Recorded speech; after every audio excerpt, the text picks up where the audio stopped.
Tonight, folks, we are looking at taxes for Caesar. Later, the leaders sent some Pharisees and supporters of Herod to trap Jesus into saying something for which he could be arrested.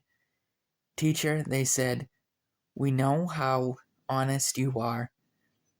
You are immortal and don't play favorites. You teach the way of God truthfully. Now tell us, is it right to pay taxes to Caesar or not?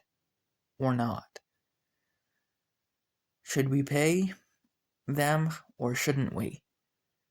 Jesus saw through their hypocrisy and said, "Why are you trying to trap me?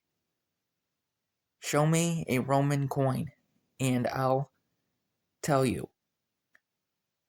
When they handed it to him, he asked, "Whose picture and title are stamped on it?" "Caesar's," they replied. "Well then," Jesus said, "give to Caesar what belongs to Caesar, and give to God what belongs to God." His reply completely amazed them.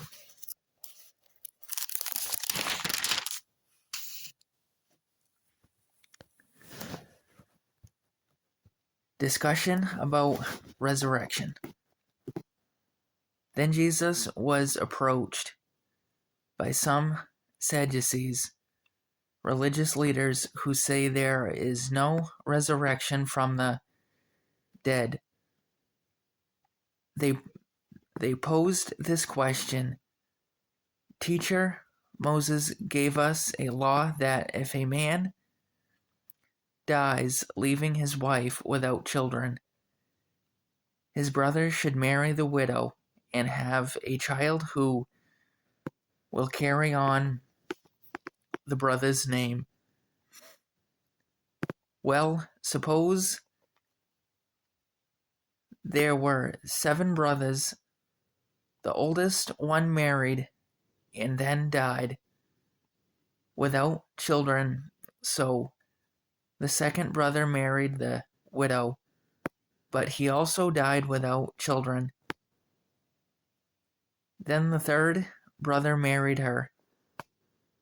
This continued with all 7 of them, and still there were no children. Last of all, the women also died. So tell us, whose wife will she be in the resurrection?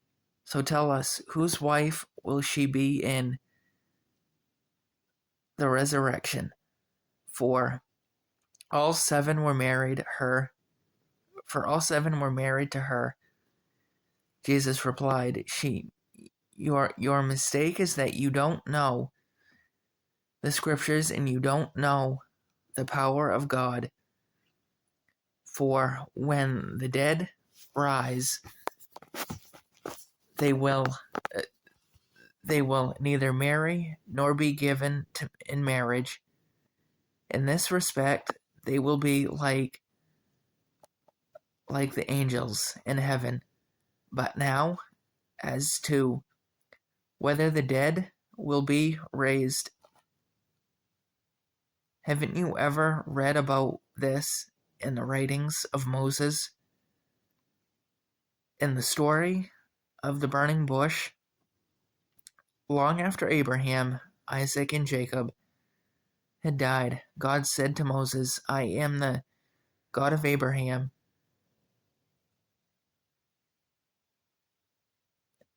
I am the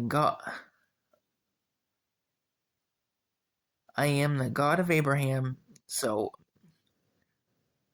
the God of Isaac, and the God of Jacob. So he is the God of the living, not the dead. You have made a serious error." Next time, folks, we will pick up with the most important commandment. verses 28 through 34.